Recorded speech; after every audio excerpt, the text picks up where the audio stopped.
Ladies and gentlemen, this is the night where teams will have dreams of hope and maybe nightmares. Well, we're at it too. Who knows what's going to happen tonight? Welcome everybody to the THPN YouTube channel. I'm Kyle Manifold, one of the workers at THPN, and we got a lot of people here tonight. So let's get a little introduction. And we're about half an hour away from.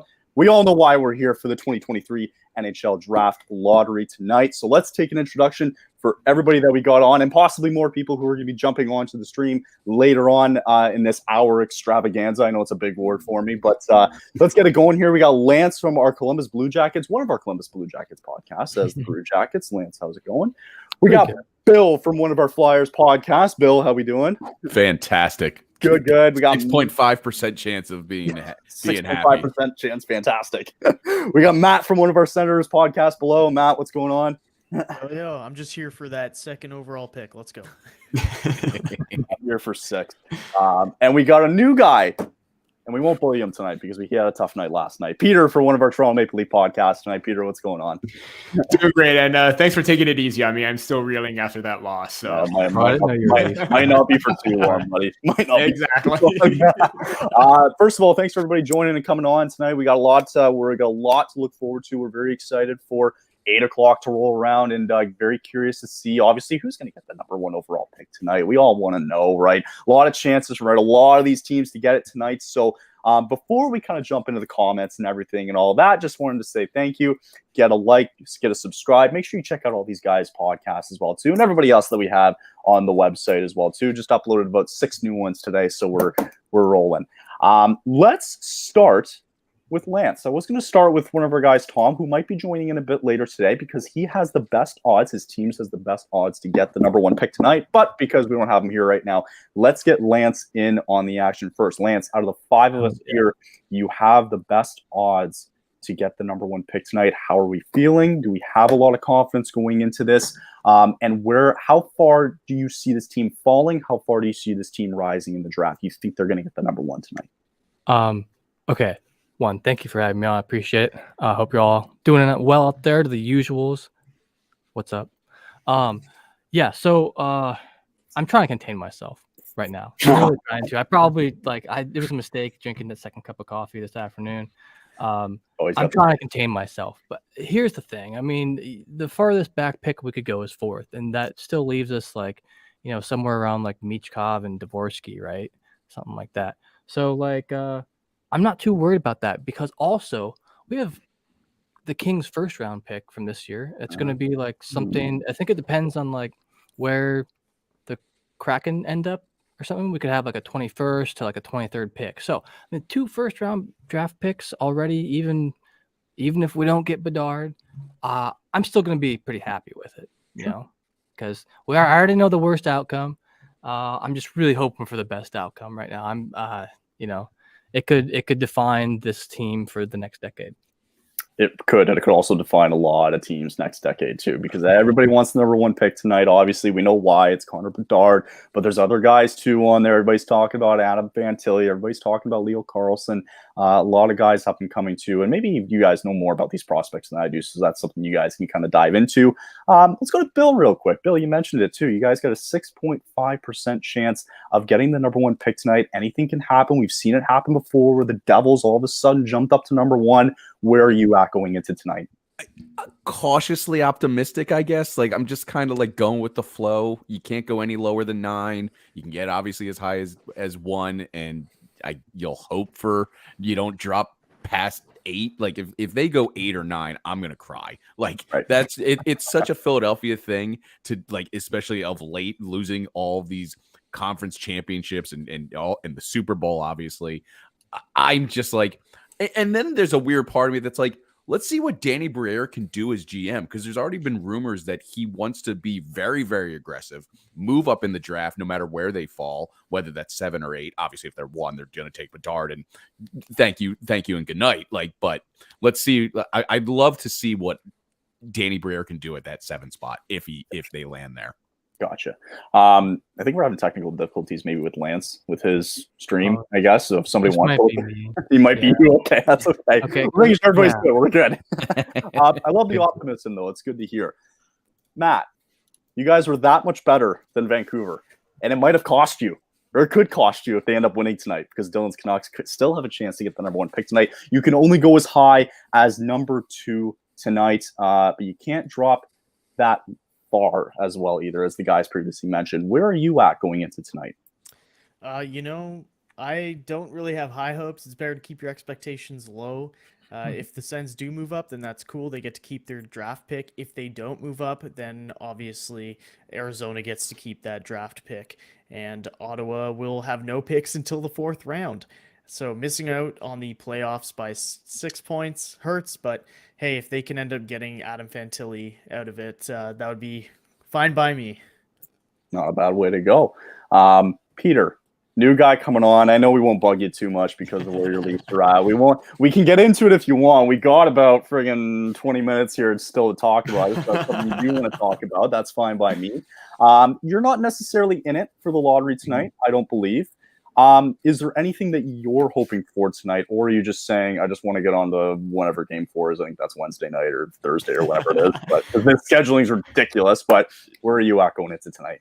Yeah, I already saw the comments, Peter, Panthers in 4, so I'm already feeling it right now. But I'm all for it. Hey, I knew Florida was good to put up a good fight. I'm just going to leave it at that because they did knock off the Bruins. Right. But I'm just a big overall draft enthusiast, prospect profiling, and everything like that. So this to me is kind of like my second Christmas kind of thing, where we get to see who ends up where.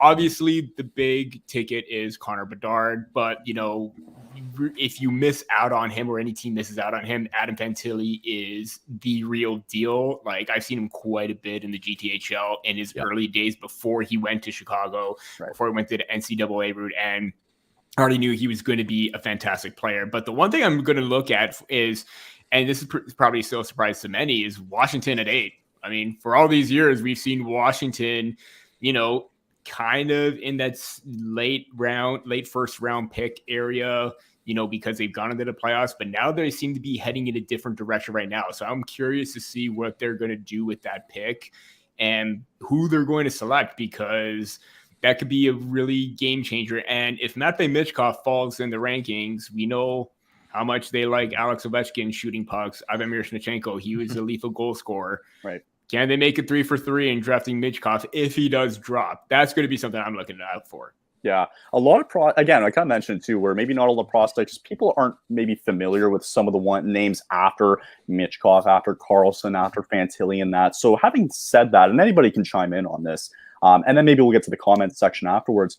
Is there a prospect, like you mentioned there, Peter, about Washington being at number 8, and just seeing where these teams kind of line up? Is there a prospect maybe outside of the top 5 that you're looking at going, he might be a steal?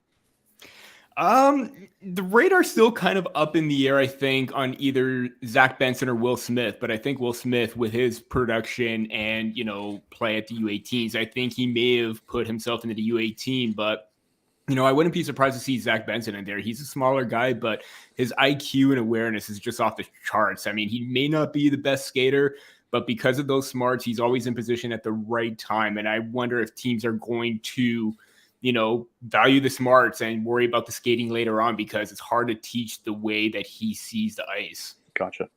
Interesting. Okay, yeah. And you know what, too? These are just some names, too. I mean, Tyler Benson, too. I mean, you got the stature like Johnny Gaudreau size. We won't get into it because of a Flame fan here, too. Maybe I'll give my 2 cents, though, just about Calgary. We can only go as high as 6. I don't have a lot of expectations because it's like 0.012, whatever the hell it is. Don't have a lot of expectations, but, obviously with the firings and maybe hirings, and who knows, if the Leafs get knocked out in 4, maybe we'll go for Kyle Dubas. I don't know what's that. But, yeah, I don't have a lot of expectation going in tonight. I'm just curious. I want to see if we are going to have that 1 year where the Devils all of a sudden jump up and steal that number 1. And while I'm kind of on the topic, I'll bring this up here just so everybody can see. You see 1 through 11 here. So these are all the teams that have a shot at winning the number 1 pick tonight. Obviously, you see the Anaheim Ducks at 18.5%. And it goes down the list here. Columbus, Chicago, San Jose, Montreal in the top 5. Arizona, Bills, Flyers. You got Washington, Detroit, St. Louis, and Dylan's Vancouver Canucks at 3%. So, having said that, is there a team, and anybody can jump in on this one, is there a team, deep draft, yeah, okay. Is there a team that needs the number 1 pick more than some of the other ones that you see here? And anybody can take that. I think it's anyone on the East Coast. Like any Eastern Conference team, Columbus, Montreal, obviously Philly, and then Washington and Detroit. Like, I just want to see one of these stars on the East Coast. I mean, I know we have Crosby, I know we have Ovechkin. We have no one young. We talked about this before we jumped on the live broadcast. The reason Connor McDavid's not a big name in the U.S. is because he's up in Edmonton just rotting away, not figuratively, obviously, but like no one knows him. And it's because you don't have him in these big markets. Not saying Columbus, sorry, Lance, is a big market, but like it's at least something. So okay, Richie just coming in hot. Yeah. Oh Lord, I was seeing Jacob because he likes to come on our Devils live streams sometimes. Oh shoot, with My bad. no, that's okay with Neil and I. He's been harping on me about my, I had to change it up in the background. I like to have my flames on back there, but I thought I'd change it up just because I just saw this today. I saw this North America jersey that I got 5 years ago. So if you guys remember the good old days of the World Cup of hockey, that was always a fun time too. So fun times. Bill, if you want, maybe I know we had a lot of comments coming in. So if you want to kind of get into those, I'll kind of let you take the reins on that. Yeah. Let's see here. We got a question here from Michael. We'll bring him up. Question: if the Capitals win the first pick and the Kraken own their second round pick for this year, will that second round pick be at the beginning of the second round? Well, I guess, yeah, naturally it would be. I would assume so. If Washington wins the lottery, it doesn't move. Like the draft order only changes for the first round. Okay. It doesn't change the draft order for the second. Gotcha. I wanted to ask quickly, Matt, there was a stipulation when I saw, just for us Canadian Sportsnet brought out the picture of the odds tonight. There was a stipulation with Ottawa tonight. I can't remember what it was. Maybe you can kind of enlighten us on that. Yeah, so I'm sure Arizona fans are hoping that Ottawa doesn't win the second, third, or fourth overall positions in the draft, because if they do, then Ottawa gets to keep this year's pick, draft with that pick. Instead, Arizona would get Ottawa's first-round pick for next year. So it's top 5 protected, essentially. Got it. But if the Sens stay put at number 12, then Arizona gets that pick. So Got that's the stakes for Sens fans tonight, is seeing if they can get second, third, or fourth, and if not, then Arizona, you're on the clock at 12. Bill, if you want to keep going there, see if we got more comments going. Danelle, he usually comes on 2 of our Devils podcasts. So again, anybody who's new who's coming in, we got Lance right below me. He's one of our Blue Jackets podcasts. We got Bill, who's one of our Flyers. We got Peter, who's an unfortunate Leafs fan right now. Maybe that's something we'll get into. I know we won't bully him too much tonight. And then we got Matt for one of our Senators podcasts. Let's just say it how it is. Are they done, Peter? I mean, based on history, like if you go on Twitter, like it's a cesspool of just, Leafs are done because of the fact that, star players haven't been playing well compared to the way they were against the Lightning. They haven't performed well, taking advantage of opportunities and everything like that. Obviously, there is that slim chance that they can come back because we know how potent this offense is. And, history really isn't on their side. I think there's about 5 teams to come back 3-0.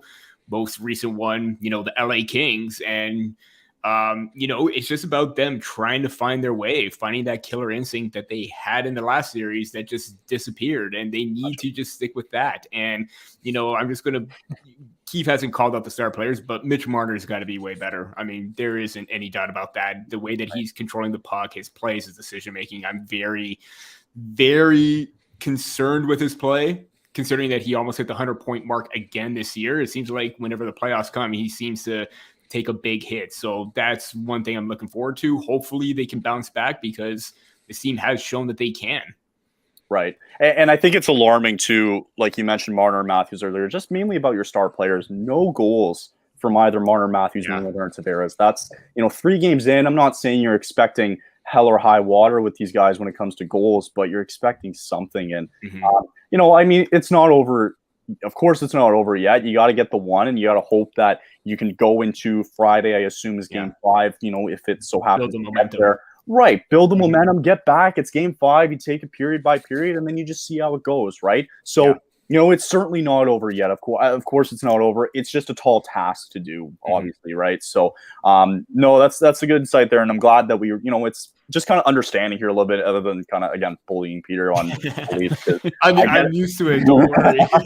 And Andrew has a good point though. Nylander, I feel like, is not getting the criticism that he needs. Like, he's completely quit on this team. And Nylander, sorry, Bill, I was just gonna say Nylander has 1 year left on his deal. Like, this is it, correct? 1 year, and then he's up for another contract after that, because that's when Matthews and Marner is going to kick in as well. But I think Nylander has been the most dangerous, and production hasn't been there. But compared to Matthews and Marner, there have been times where he's trying to take over a shift, and again, you need to capitalize on those opportunities. That's a big thing. You can get as many chances as you want, but they need to go in at this point. You need to get goals, and the fact that he's starting to get a little bit hot might be a good sign, but again, need a little bit more from him. But I think he's been the better out of the core. Gotcha.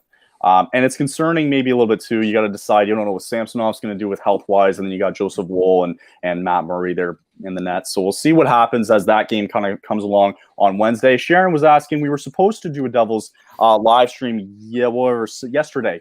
But unfortunately, Neil was at the game, and I was busy because, I sometimes have a life, which is nice.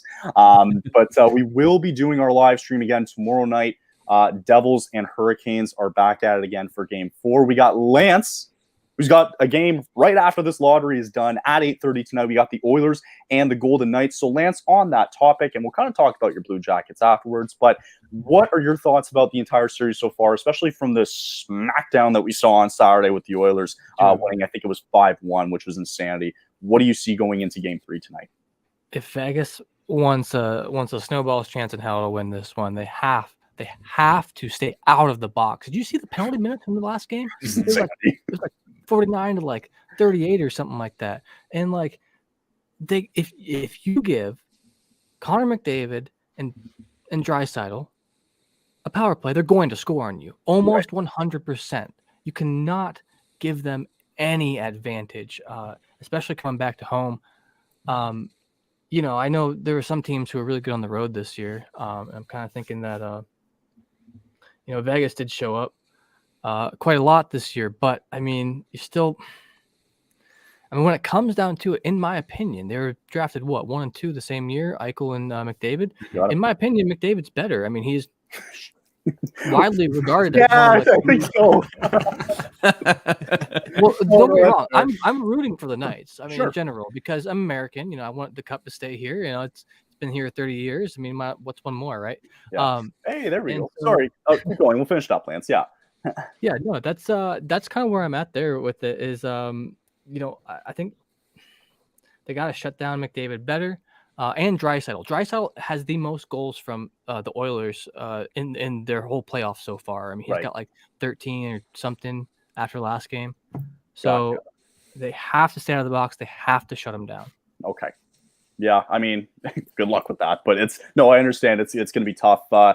We got Tom joining us as well too. He's a guy that also recently joined our network as well. So wanted to introduce Tom. I think he has to unmute himself if he has the chance. You just kind of do it over your little hover there. But thank you for coming on, Tom. You guys have the best chance to get the number 1 pick tonight. How are we feeling with about 10 minutes ish before the draft starts tonight? I think everybody in the Duck camp is pensive. Would be the best way to describe it. I think the highest we've ever had is number 2. So if we're not getting number 1 this time, it's never happening. I love the though, I gotta say, as an unbiased guy, just if that's the case, if that's where we lean towards tonight, where the Ducks do happen to get the number 1 pick, that's going to be a dangerous team moving forward with the likes of, if you happen to draft Bedard, if with the continuation progress of Trevor Zegras, you got Jamie Drysdale back there, if there's a way to keep John Gibson, that's going to look like a really good team as the years go on. Still a little bit of a development, but just kind of your thoughts of if it happens tonight, if they don't get Bedard, and if they happen to drop a little bit and they still get a good prospect in Fantilli, Carlson, whoever it may be, how excited are you for this future because of how young this Ducks team is? Well, the last 5 years have been difficult to watch. I'm not going to lie. But certainly moving forward into the future, I think everybody can see that things are bright in Anaheim. You know, we've got a good core of young guys. We've got good defensemen coming through the kind of farm systems as well. So that's good. I think mostly everybody's pretty positive with the Ducks at the moment, because we went for such a long time at being almost competitive. You know, we would make the playoffs, but then we would have the Bruce Boudreau getting knocked out in Game 7 scenario, or, you know, Randy Carlyle coming back with the old dump and chase slow hockey. So, Right. you know.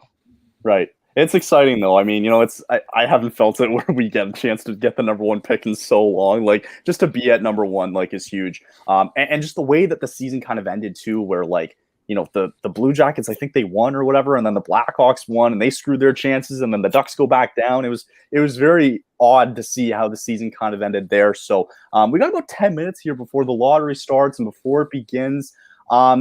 Yeah, if we want to kind of get to the comments a little bit, Bill, I know we have a lot coming in. And thank you for everybody. I know we're getting to 400. We're about 10 minutes away from the draft lottery beginning. I will be your moderator as it goes on. I think they take breaks. Like, they don't do it like right throughout. They take breaks and build up the defense. So we'll get a chance to talk about it. And then we'll obviously talk about it too after this is done. Obviously, Lance has to do the stream for our Vegas Golden Knights and Edmonton Oilers Game 3 that is happening right after the lottery tonight. Bill, do you want to take over and look at some of the comments? Yeah, let's go to people saying he's going to San Jose. Again, he can't go on the West Coast. Go anywhere but the West Coast. I need him on the East. I'm sorry, Tom. Right. I can't have Bedard on the Ducks on the West Coast. You don't want to make a mortal enemy a Scotsman, mate. That's never a good idea. That's funny. I was just in Scotland 3 weeks ago. I was up in St. Andrews playing some golf. So right. That's sick. Fantastic people out there.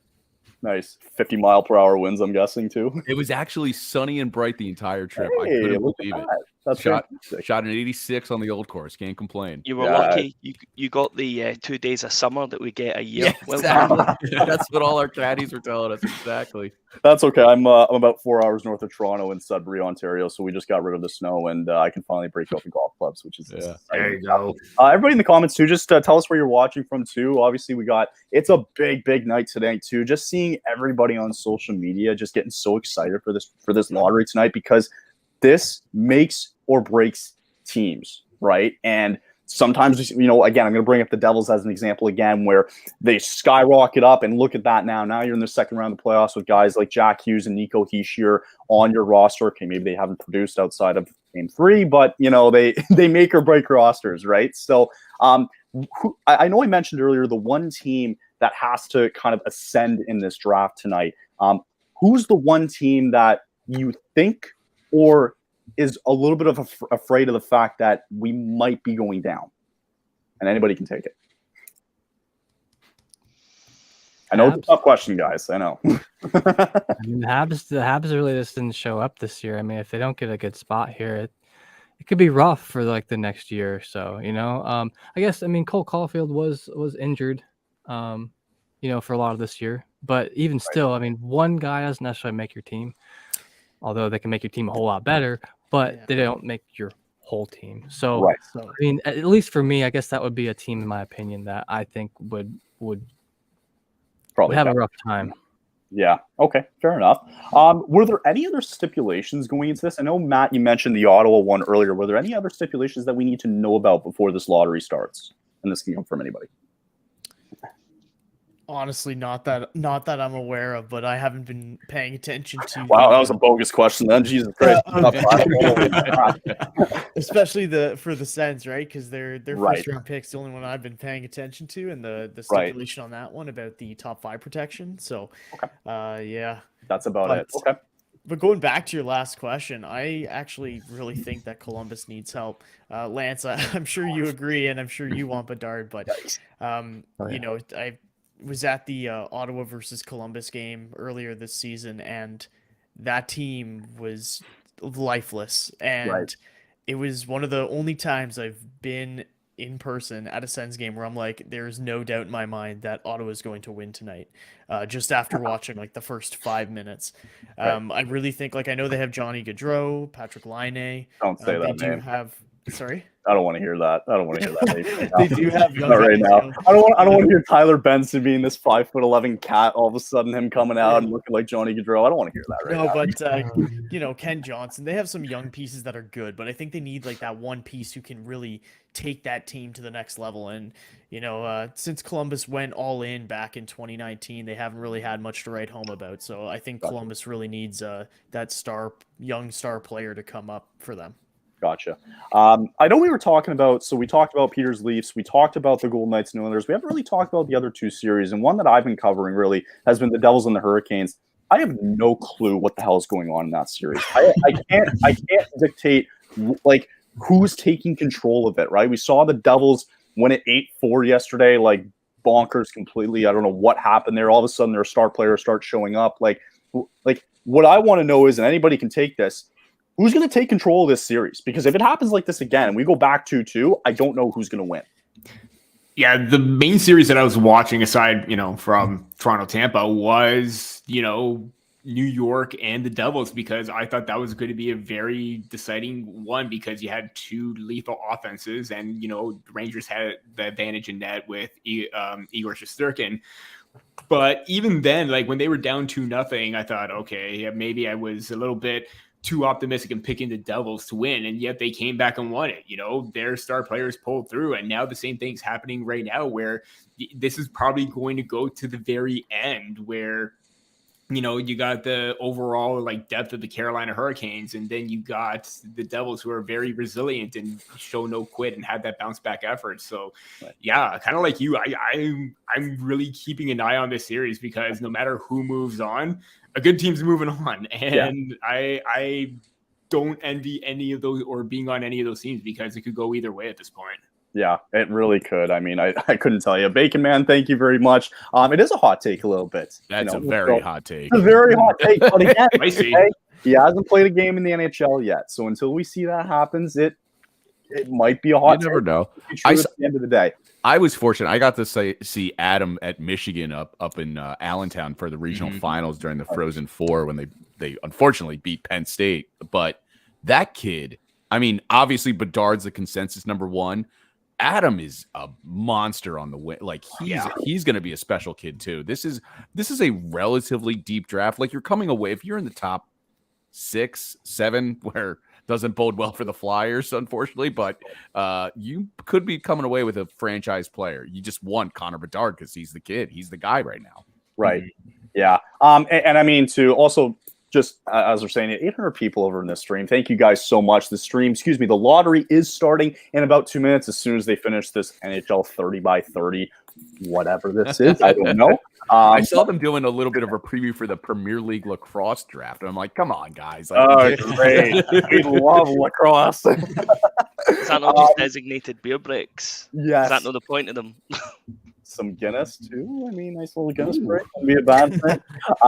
Yeah, but I mean, I'm super excited for this thing to get underway, and maybe we'll just talk about the last series because we haven't really gotten into it yet. Make sure you guys make sure you subscribe, make sure you check out everybody that you see here and all their podcasts, especially on our THPN website. Go subscribe, and just smash that like button as much as you can. I think I said that twice, but I really don't care. Let's jump into the last series really quick before we start the draft. Kraken are now up 2-1. They just thumped the Stars yesterday. Anybody can take this. Do we see the Kraken take advantage going into Game 4, or is this a best of 3 when we go back to Dallas for Game 5? No chance. Ooh. No. I was just going to say that this is a very fun, chaotic series, and I just want to insert like the Elmo on fire meme kind of thing right now, because you are not expecting that from the Seattle Kraken, especially kind of similar to the Florida Panthers. They knocked off a top team. They knocked off the defending Cup champs, and now momentum's riding high on their side right now, and they feel like they can take on anybody. Personally, I think they'll win the Cup. I had a dream about it the other day, so it's happening. I can see it. That's it. It's over. Playoff is done, boys. I mean, they're riding high. You just beat the not just the President's Trophy of this year. You beat the best NHL team according to in history. It's crazy how good they were, and they demolished them. I know they pushed them to, but like the Panthers are riding high. I don't think that's that crazy of a take. You're going to sweep Toronto or win in 5. Like I could see them lifting the cup. It's going to hurt, but I agree. they're going to win it. We got Scott joining us. Scott's partner Bill here for the Flyers podcast. Scott, we're starting the lottery here in about 2 minutes here, but how excited are you tonight if the Flyers happen to move up to that number 1 pick tonight? I will jump, I will strip, and I will scream and run out of my office. I will do exactly all of that. I'll do all We're going streaking. Yeah, exactly. Don't bet on that, please. And listen, I'll be honest. I all due respect to the other teams out on the West Coast, I just hope he doesn't end up out west, because then you have Connor McDavid out there. Right. You'd have Connor Bedard. Too many Connors in one conference anyway. And then, you don't have enough star power on the East Coast, especially with some of the older guys like Crosby, Ovechkin. We've talked about that on our pad a bunch of times. Right. So it's just I just got a sneaky suspicion it's going to be wild tonight, boys. So they're just kind of starting. They're doing their talking a little. And we'll know very quickly. Yeah. You'll start to pick up on who has made some leaps, because obviously everyone's kind of boxed into their corners of where they can be. So we'll know very quickly. And I know a couple of people are asking if we're able to live stream it. No, we can. No. We are not allowed to do that. We don't want to get shut down. It's going to be interesting too, because we're obviously all on different streams. Like I'm on YouTube TV. Some of us are on Sportsnet. Right. So it's going to be an interesting reaction here for sure for us watchers. We're curious to see how delayed the feed is going to be for all of us. Like, if it's exactly. 2, 5, 10 seconds. Here's how we're going to do it. You guys can sit there and be nice and look pretty, and I'll be the one that's just going to say everything, because we all know someone in this stream, and I'm sure people in the comments are going to get this thing about 45 seconds before I'm going to get it, and I don't care. So, you guys can have a delayed reaction, but that's how we're going to do it, okay? Whether you like it or not. So, you got the first couple, Freeman in a ridiculous suit, I have to say. He's got like a leopard tie and some stupid red suit that he's got on. I mean, honestly, sometimes the guys that they wear, like the suits and all that they wear, are just freaking ridiculous. It looks so stupid. Sometimes they look good though. It's a hit or miss, right? So it looks like we're going to start soon. I imagine the first team that we're going to see come off the board is these guys right behind me here, which is unfortunate. As a Flames fan, I want to know again, because we have all you guys on here, what do you think of my Flames going forward? I know there's been the Sutter firing, the Tree Living firing. What do you see from this specific team going forward? I don't think you want an answer to that. To be honest. I do. Yeah, I do. If I'm being honest, your guys aren't that far off if Jacob Markstrom can find his game again. I mean, from the way he played last year into this year, and you saw it going downhill a little bit and really took a nosedive in that Edmonton series. They just never seemed to find his game after that. I don't know if it's a confidence issue or something with him. But I mean, they have Huberdeau. They overall, even though that's lost Gaudreau, they lost Kachuk. I don't think they're that bad. They still have some pretty decent depth there. So I mean, if they can get their goaltending straightened out, I think they're in a lot better shape than people think. You know what? I love the honesty. I'll take what I can get. Hey, listen, ask Bill. I'm a straight shooter. I tell him exactly how it is. Yeah. I think my favorite part is that as soon as Sutter got fired, it was like multiple Flames players have rescinded their trade request. Well, it's funny, we were talking about Backlund and how he's having F-bombs matches with Sutter during practice sessions, and I'm like, well, I don't blame him.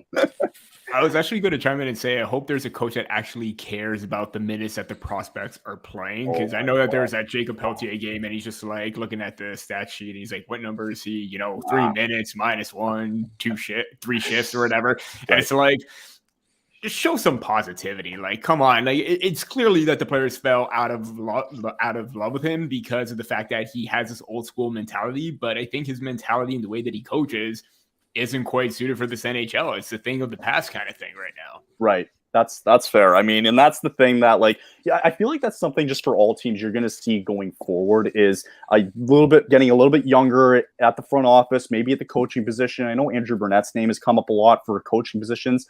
They're also just going to commercial, guys, so we will be starting the lottery as soon as this commercial is done. But yeah, you're just kind of thoughts, I guess. Now that Sutter's gone, and maybe an overall question here about older coaching staffs and maybe older GMs. Now that you have Pittsburgh, Calgary, I'm sure there's going to be other firings going forward, and anybody can take this too. How do we feel like, do we need a younger kind of generation going forward for some of these teams to be successful? Yeah. I think that's how the league is going to survive. You see it in the NBA, you see it in the NFL here in the States. Like, it's becoming more and more of a players league, and that's a good thing. So it kind of reciprocates, and you need players or close and younger people in the front office. I mean, look here in Philly, we have now Danny Briere, and you're probably going to hire someone that's a little bit more seasoned at the president's role, but Danny Briere is going to be calling the shots, and that's going to translate hopefully well for the rest of the especially when you have a hard ass like Tortorella on behind the bench. Like you have to find a yin and a yang when with something like that, and that's where the rest of the league is going to go. Gotcha. Yeah.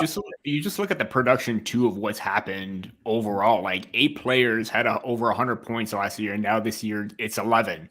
So you know that this league is driven by offense. It ain't the days of rough and tumble kind of skatey, punchy kind of hockey that we're used to in the early thousands kind of thing, or even the mid to late 90s. That's a thing of the past, and now this is the new NHL. It's high skill, high speed, high octane. And, if the coaches aren't going to adapt to it, kind of like Sutter, you're going to be on the way out. It's like any sport, you need to adapt, and that's the big thing.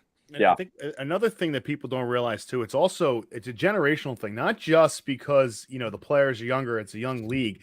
As people, too, you're talking about, they've always talked about the millennials in the workforce and, Gen Z now coming in. Gen Z doesn't respond to anything like boomers or Gen X had to put up with. And it's the truth. So, I mean, you have a coach, yelling at you saying, you better skate or I'm going to sit your ass down on the bench. You know what they're going to do? They're going to shut down and be like, fine, I'm not going to play that. Yeah. Screw it. And that's how they are. They're going to pull out their TikTok and just, make a video. Right, exactly. Yeah. They'll claim they're offended. That's what they'll do. They'll say, I'm offended by this, and you are not allowed to offend me. It's the truth. It's the truth. But you know what? That's the way it's going. And you're seeing that. I think one coach that's been able to maintain a really long shelf life because he was kind of ahead of the game was John Cooper. So look at what he's done with that. He kind of, molded this whole culture in there in Tampa.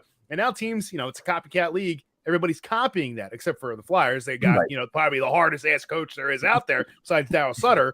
But that's what you need to kind of reestablish. But yeah, you're going to see a lot more younger of these like players type coaches and let the locker room run it rather than the coaches. I hope so. Yeah. As we are just about set, ladies and gentlemen, for the draft lottery tonight. I am going to bring this up real quick just because if we can see all of us okay still, I think it's important just to have this up real quick.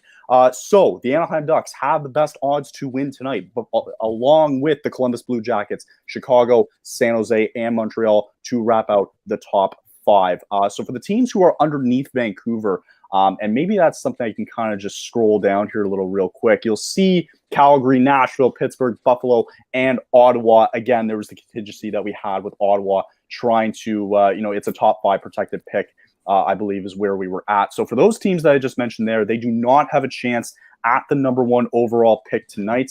They are just about set here. I imagine Calgary is going to get called first. But for example, with those teams that I mentioned, if Calgary's name doesn't appear to be there, they will go up to number 6, which means somebody's going to get bumped down. I'm not sure, again, how that would work. Maybe you guys can explain as we kind of go along here. But it looks like we're getting underway. We got a lot of watch parties going on here in Anaheim, Columbus, and Chicago. Everybody watching to see whether or not the number 1 pick and probably Connor Bedard is going to their city. So they talk a little bit about Connor Bedard here. He led the league in goals with 71 and 143 points in the WHL this year. And of course, their team got knocked out in the first round of the playoffs. I don't know if you heard that before, Peter, but it seems like a common theme over where you guys are. Just there as they are now talking to Connor Bedard, who looks like he's 14 years old. He does. He looks great. I'm not even kidding. This guy looks like he's just coming out of high school. Which But technically he is. He kind of is, but Now he's just really quickly talking talking Connor Bedard here. Do you expect any of the teams that I mentioned before, like the Calgarys, the Nashvilles, the Pittsburghs, and all that, to take a random jump up to number 6, number 5, number 4, or even Matt's Ottawa Senators? Do you expect them to have that sort of jump tonight, even though they have low odds? Yeah, I think it's very slim.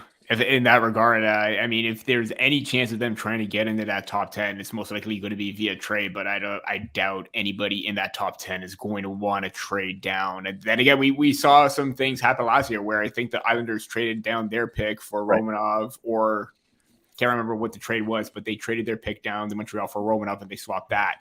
So anything can happen. But in terms of the overall odds, very unlikely that you see anyone from 10 to 16 make that high jump. Right. Okay. I mean, hey, it's happened before, but obviously they have the low odds. You see the numbers there on the right-hand side. It's going to be the percentage numbers that you'll see just on the left, not the far right there, just the one to the left of it, where you'll see those are the odds for the number 1 overall pick. So, Tom, we'll go to you here first, as they're just finishing up here with Connor Bedard here. 18.5% chance to win the number 1 overall pick. Are we confident? I mean, it's the best we've had. the only time we've ever drafted this high was number 2. Right. So, like, I wouldn't say confident, but I wouldn't say worried. I'm somewhere in between. Sure. Okay, fair enough. And then Lance, I was going to ask you earlier, too, just about Columbus. You see them at 13.5%. Takes a nice little dip down from Anaheim to Columbus there, about a 5% difference. So I'm just curious to see for Columbus, man, like if they happen to get the number 1 pick, and if it is Connor Bedard, how excited are you to be the fact that he could be alongside Johnny Gaudreau? And I know I'm kind of, getting your hopes up here, but just your thoughts on that. Man, I'm going to have to go, change my shorts if we get number 1. I don't Seems know, to be man. a common theme, right? Yeah, You're running around naked, changing shorts. Everyone's let's not have that. I don't want it to be fair, yes, like these people are saying, like, Fantilli's made, like, yeah, honestly, like, Horst I can get his 4th, but like I'm gonna, it's next to those 2 players. I'm just going to interrupt real quick because they have it here. So 2 drawings for 16 teams that did not make the playoffs. Teams can only move up a max of 10 spots, which is why I mentioned earlier, if you're a team that's between 12 and 16th, you cannot get the number 1 pick. You can only move up 10 spots, hence Calgary to 6. I think Nashville was right below, so they would only go to 5, and so on from there. And then Matt's Ottawa Senators, you see they can only get up to the number 2 pick, which isn't still a bad thing, if you're Matt, and hopefully that's something that you'll be able to see. So we are about to get underway here. Final thoughts before we begin the lottery tonight, guys. Holy shit. Let the fun begin. Yep. Trust the process. Just trust the soldiers. Here we go. All right. I'm not religious, man. Bill Daly's I'm not religious, man, but I've been praying all day, man. Like, honestly. Bill Daly is getting underway here for the lottery here as he's presenting the number 16th pick in the NHL draft, which belongs to... Come on, just say it. It is the Calgary Flames at number 16, guys. So the Flames will be selecting at 16 as they show their interim GM. Don't even care what his name is because they need a new GM. So Calgary will be picking at 16 this upcoming draft. Number 15. Don Maloney? That's Don Maloney. Don Maloney. Number 15 for the NHL draft. Nashville was slated there. It is the Nashville Predators at number 15 tonight. Nashville will be picking number 15 as they had a very good finish to the end of their season, almost made the playoffs and kind of screwed my Flames as well as the Chicago Blackhawks did and all the other fun teams. Number 14 coming in, I believe it was the Pittsburgh Penguins who were slotted there before. Number 14 does belong to the Pittsburgh Penguins, so no teams currently moving up in the draft so far. I don't know if that's going to waver Matt's confidence or not, but Buffalo is up next. They were number 13. Let's see if they continue to stay at number 13 tonight as we get the flip eventually. If he stops talking, it is the Buffalo Sabres at number 13. So they will select 13th in the upcoming draft. Still no move so far in this lottery. And I'm imagining they're going to finish up here and maybe take a break as Ottawa at number 12 here. We'll see if they get number 2, baby, right here. Try to get number 2 here. The Senators, will they be number 12? Damn it. It will be. It is number 12 for the Ottawa Senators. Pierre Dorian and maybe new ownership for the Ottawa Senators will be picking 12th in the upcoming draft. So nothing so far. I imagine they're still going to keep going. I believe it's now Arizona's pick. Yeah, because they're it's not showing top 5 protected. That's why. Yeah. Got it. Okay. Yeah. Number 11 coming up. Vancouver was slated before. They were the first team to try to get the number 1 pick, and they will not, as they are at number 11 and will stay there for the 2023 draft coming up. So the Canucks, unfortunately for Dylan, will not be moving up. As we now enter the top 10, it is the St. Louis Blues who were slotted in at number 10. Do they move up at all? Suspense. No, they do not. It is St. Louis at number 10 as the teams dwindle down a little bit further here. We have the Red Wings on deck next. A little bit of an odd year for the St. Louis Blues, but I imagine they're going to be okay going into next season. As we jump to number 9 here, number 9 was the Detroit Red Wings, as I previously mentioned, and they are number 9. So the Red Wings do not move. They will stay at number 9 in this upcoming draft. No moves so far yet. I imagine it's going to get a little bit more interesting the more we continue on here in this lottery. Number 8 was originally Philadelphia. Is it still going to be Philadelphia for Bill? It is not going to be number 8 for Philadelphia. The Washington Capitals are number 8. Sorry, I mentioned number 9. And I think I mentioned the Red Wings too. This is all in order. 8 was still in 8. order. You know what? I think it skipped for me then. Okay, I missed that. Number 7. I'm sorry, I'm terrible at this. So if we don't see Philly here, they're in the top is 3. It did create some good suspense, though. I don't know. That got my hopes up. Damn it, Kyle. I don't know what I just did there. I thought it honestly skipped for me, but I apologize to everybody. I really don't care. In the top 6 now, let's get it going. Arizona at number 6. We'll see if they stay at number 6. They do. Arizona's at number 6. So, shit. To my premature excitingness, nothing's happened yet. So we enter the top 5 here. Montreal at number 5. Do they get a chance to move up? A lot of Montreal fans hoping that is the case tonight. Do they get the number 1 pick? Can they move up? Isn't Montreal at number 5? Yes, it is. Montreal is number 5 in this lottery coming up. Or excuse me, the lottery that's going on. But it is Montreal sitting at number 5. So no moves have been made yet. Is this a trend that we're going to continue to see? Tom is liking it, I'm assuming, right now. For now. Are still slated at number 1. Number 4 was originally the San Jose Sharks. Is it still San Jose? It is the Sharks at number 4 as we enter the top 3. I thought there was going to be a break throughout this thing. I guess there wasn't. So we have the top 3 now with Chicago, Columbus, and Anaheim coming up. Chicago now. Will they be number 3? Let's find out here. No, they're taking a break. Oh my God. You knew they were. For the top 3, you knew they were going to take a break. I apologize for the premature celebration because I think I missed a team, so I'm sorry about that from earlier. But guys, nothing has happened. We enter the top 3 with Chicago, Columbus, and Anaheim. This trend seems like it's going to go this way. Do we imagine that this is how it's going to finish? I could see Chicago leaping everybody because that's just how this goes. That's the narrative. I have the same weird feeling that Chicago's going to wind up getting them. Okay. Chicago doesn't deserve it. going from Taves to Kane to Bedard right after. Fun fact: Chicago Blackhawks GM Kyle Davidson is also from Sudbury, Ontario. For anybody who's watching in Canada, which is where I am currently, and it's not snowing up here, so that's always a good thing too. We enter the break. Guys. Initial thoughts on what we've seen so far. And so maybe we'll just start with Matt real quick, who is at number 12. Now that I guess it's now Arizona's pick, correct? So I'm not sure how that contingency worked. Yeah, no. So now it's Arizona's pick. That was it. The stipulation was if it landed in the top 5, Ottawa. Then that was it. Okay. So that's lucky for Arizona, as they now have number 6 and number 12 going into this year's draft, which they might blow. Let's be honest here. Right? Come on. Like, at some point, they got to be good, right? No. All right. I'm just kidding. I know Richie's in the chat. Richie, love you, dude. Hope the Coyotes get better at some point in the future. Yes. So the Coyotes do have 2 picks still in the top 12, so that's a lot of good signs going forward. I know we kind of jumped over because I thought the Red Wings were going up for some reason. This is why I don't do this on broadcasting. But so the Red Wings are at number 9.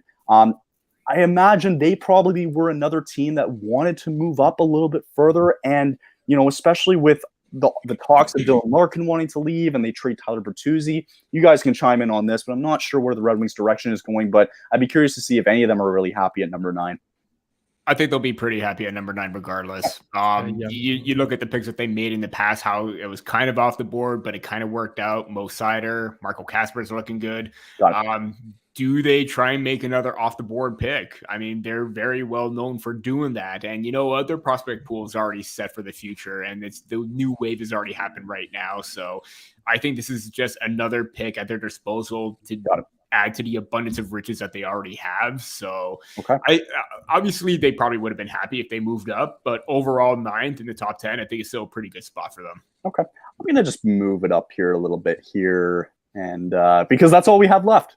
We got 3 teams left, and it very well could come down to Tom's Anaheim Ducks and Lance's Columbus Blue Jackets as the Oilers and Golden Knights are hitting the ice right now. Make sure to check out Lance, guys, as soon as we are done here. He might have to hop off, I don't know, soon-ish, but he will be doing the stream tonight for the Golden Knights and the Oilers. So, guys, make sure you go check that out tonight, and make sure you go like and subscribe if you can. Thank you for joining us tonight as they're just getting out of commercial break. Tom and Lance might be going head-to-head here in about a second if the Blackhawks stay at number 3. Guys, how we feeling? I have time to go change my underwear. That was quick. I don't know. I'm just actually nervous right now. Although, like, we're already in the top 3. I'm stoked with this draft. Yeah. We already got somebody, but get that number 1 yet. That'd be sick. Yes, absolutely.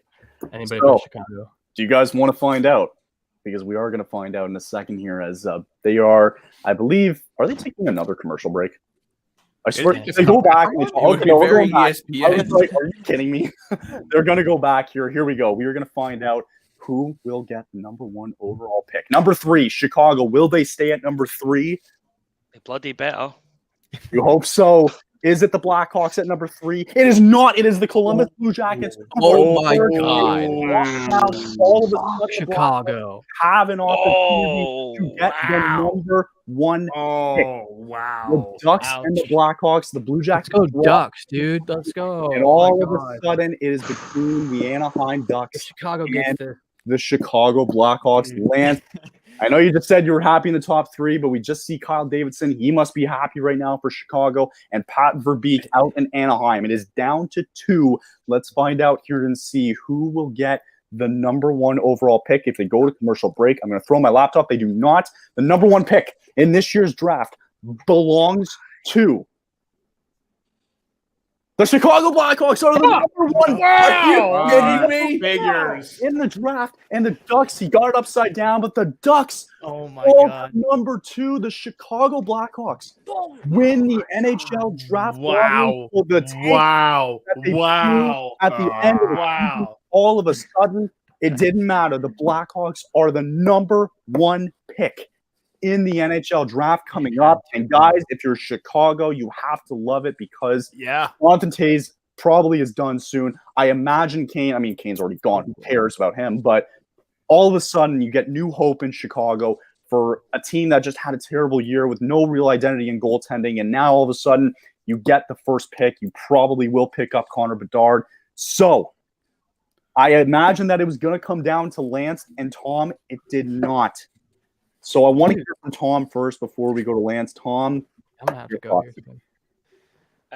Well, I would say I was gutted, but to be honest, I had sort of, as long as we landed in the top 2, then I was going to be happy because Adam Fantilli is a fantastic player, franchise player.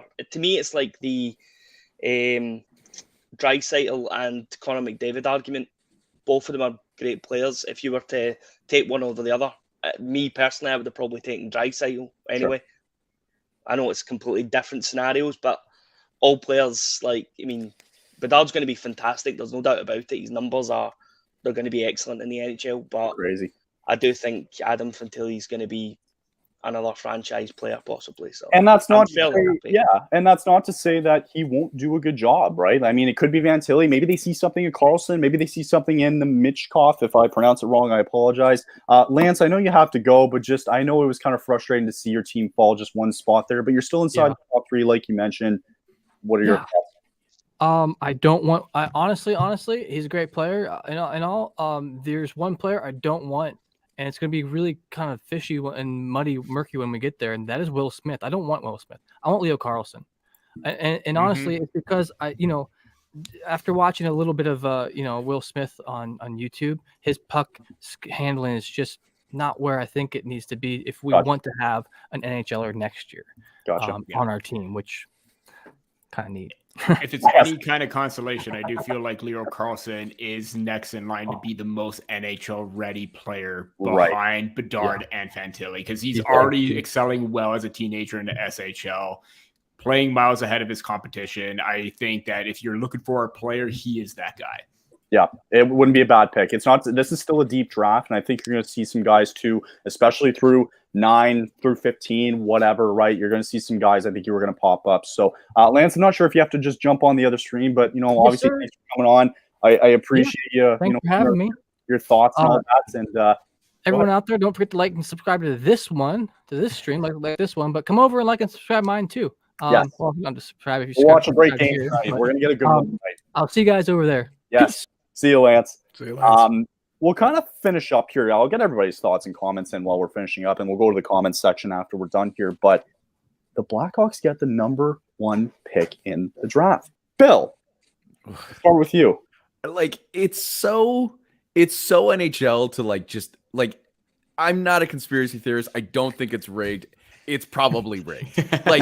This is for a lack of a better term, right. Bull. This is total bullshit. Like, I can't believe that this has happened again. They just showed the graph of this is their second time ever getting the number 1 overall pick, and the last time they did it, they had Patrick effing Kane. So it sounds about right that they get another generational talent on their team.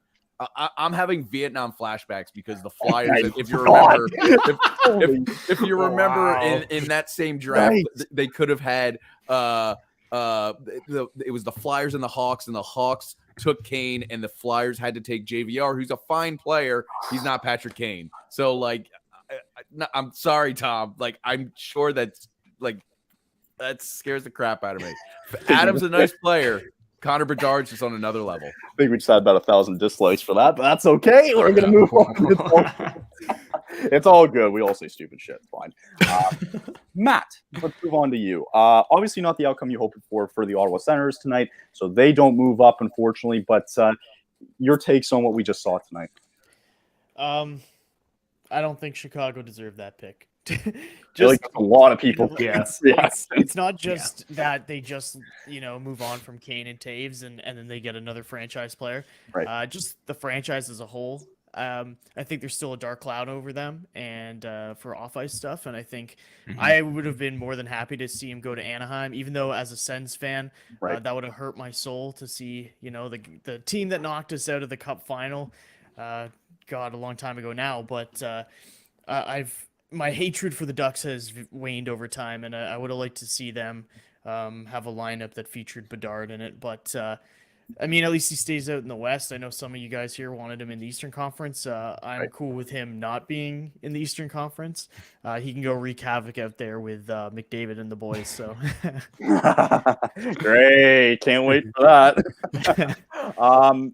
Let's go over to Peter with as a Leafs. From a Leafs perspective, you obviously see Columbus drop. Now you see the Blackhawks and the Ducks be 1 and 2. You must be somewhat happy thinking that some of these Western teams are getting these higher picks, but your takes on what we just saw tonight. I am a little disappointed that Toronto didn't win the first overall pick. I agree that it is rigged, and I'm just joking. I feel that's okay. Obviously, I knew the Maple Leafs had that 28th pick anyway, so yeah, we're way out of it. But overall, from league perspective, I was kind of hoping to see the Columbus Blue Jackets possibly take the first overall pick, mainly because they haven't had one since Rick Nash. And imagine what a big marquee name like Bedard could do to a city that can, try and gain some traction, some momentum. And they already did that. I understand, but maybe this is another situation where they have a chance to repeat with more of a marquee name. And that's not to say that Rick Nash wasn't marquee. He was absolutely phenomenal in his prime. But, this is a generational player. That's how you build the momentum in the fan base a little bit more. I was actually hoping to be a little bit excited to see him in the Eastern Conference because he plays out West. Games are a little bit too late for me to watch, but there are other outlets to see Bedard play. And just overall, his skill set is it's going to be phenomenal on any team. And again, it seems like it was written in the stars that he would be on the Chicago Blackhawks because, rebuilding franchise as well kind of thing. But but I'm still interested to see what's going to happen afterwards, especially with other teams overall. But yeah, this is it's going to be fun. That is for sure. Yep. It's going to be interesting too. Especially this is where it stands, but there's always that point where a team might just say, I think I have to trade my pick, right? And that's something that we might hope to see as the draft does start June 28th, in case anybody was wondering. So June 28th will be, I believe it's probably a Friday, I would imagine. And then rounds 2 through 7 will be the day after, as it normally is. But maybe we'll see that kind of thing happen. So let's finish up here with Scott, and then I'll kind of give my final thoughts before we kind of wrap it up here. Scott, I know you're there with Bill as a Flyers guy, but maybe just as an unbiased person for a second here, taking that hat off for a second. What are your thoughts, and how well do you think Bedard, if he goes number 1, how well do you think he could fit in with that Chicago Blackhawk team? Well, first of all, I want to apologize for my podcast mate over there. He's still traumatized from that puck they can't find that went through Mike Layton's legs in 2010. So that's why he has the hate for Patrick Kane. Fair enough. No, honestly, the way I look at this is fantastic for the league. Now, Matt, you said it right. The fact that they have the behind the scenes stuff that's going on, that with Rocky Wirtz and all that garbage. But for the on-ice product, this is the absolute best case scenario for the NHL, putting them not just in one of the major markets, but putting them in an original 6 franchise. So now you have another legend for, yes, I mean, the Blackhawks, look, they've always been a legendary team, but they were really snake-bitten for trying to find that star power, even like from the early 90s until really Kane and Taves came along. Now you have another right back-to-back where basically now you can start to build a dynasty here, hopefully, from that. And the fact that you're going to have a lot of eyeballs on him, a draw for the Midwestern markets, for like St. Louis, for Nashville, for Dallas, even, just those types of markets, they need a pull of that player more than just like twice a year. Like, we only see Connor McDavid out here once a year, or Leon Draisaitl, and it's a tough thing. But when you have them in those Midwest markets, people are going to want to see this generational talent. I think it's absolutely fantastic for the league that he's in a market. And it's no disrespect, Tom, to Anaheim. It's no disrespect at all. Sure. But putting him in a major market like Chicago, which is a hockey market, a traditional hockey market, bodes very well for the league. So I think it's a great thing. I think that this gives Chicago, and it also says tanking works because they traded away everything for this chance, and it paid off for them. So, I mean, that's another key where I think for Bedard, it's going to work out well for him. It's a great opportunity for him. It's a great opportunity for the league, whether you believe in conspiracies or not. I just happen to live in the luck of the draw, but you know what? I think this is the best case scenario for the league. You got it. And one comment I want to make, and not, I know Tom's the Ducks fan, but for the Ducks fans watching, Adam Fantilli is no pushover. He's no slouch. He's an absolute stud. You got if this was any other draft, he'd be going first overall. Obviously, aside from the McDavid draft. So absolutely not a guy that you should be upset about having land in your laps. Good two-way player. He's going to be absolutely elite, and very envious of that if he ends up being picked by the Ducks.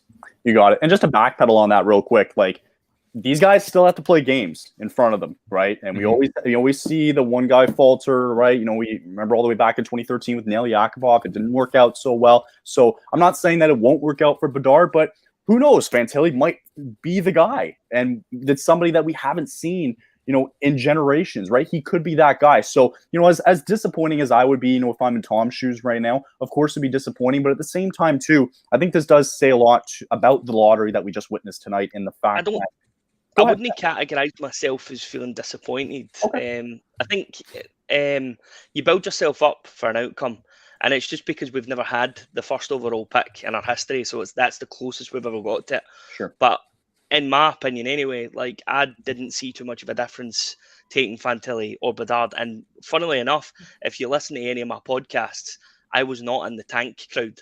I don't believe in tanking at all. Not in this league. This was just like, you got it.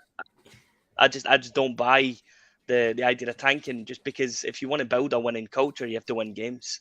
You have to build a winning culture in the locker room, and you're not going to get that from having people that are essentially wasting entry years of their contracts and stuff like that. Trevor Zegras and we've got a lot of talent in our roster, and Fantilli will add to that if that's who they decide to go with. I've got a lot of faith in the staff, their beak, Scott Niedermayer. So I'm happy with it, man. And that's the excitement as the draft comes along too. If Bedard goes number 1, which I think a lot of people would suspect that he is, who knows? Fantilli might not go number 2. They might see something in Leo Carlsson all of a sudden, right? And be like, you know what? He's the guy that's going to fit our system, right? Doesn't mean like, yes, they're the best players off the board, but at the end of the day, I think it's going to really matter whether or not they fit your system. So yeah, my closing thoughts is I don't have a lot because they didn't move, so who gives a shit? They weren't going to move anyway. But no, overall, I think, that's the excitement of the lottery. You want to see if changes are made. Some years it is. Obviously, we saw what happened this year. And that's the kind of thing moving forward, right? So you're going to see even next season, teams are going to tank as well to try to get the number one pick. It's not always a sure thing, right? So that, I think, will do it for us tonight. So I want to thank all you guys for coming on. I really appreciate it. And, we had like friggin' 3,000 people in at one point, right? So I'm sure that number was nice to see. But I just wanted to thank everybody here, Bill, Tom, Matt, Peter, and Scott, everybody for coming on. Thank you guys for viewing. Make sure you like, make sure you subscribe onto our YouTube channel. Make sure you check out all these guys' podcasts. You can go look at that on our THPN YouTube channel. And with that, I think that wraps it up tonight. So thank you guys again for coming on tonight. The draft will be June 28th. The playoffs will continue. You can check out Lance in the game that's just about to start here right now between the Golden Knights and the Edmonton Oilers. We will also be on live tomorrow night for the Devils and the Hurricanes. And of course, there's going to be a live stream, Peter, for Game 4 between the Panthers and the Leafs. Why wouldn't we have that? We're going to have it. Of course we are. So thank you guys for coming on. We really appreciate it. And we will see you at the draft on June 28th. Have a great night. Later, guys. See ya.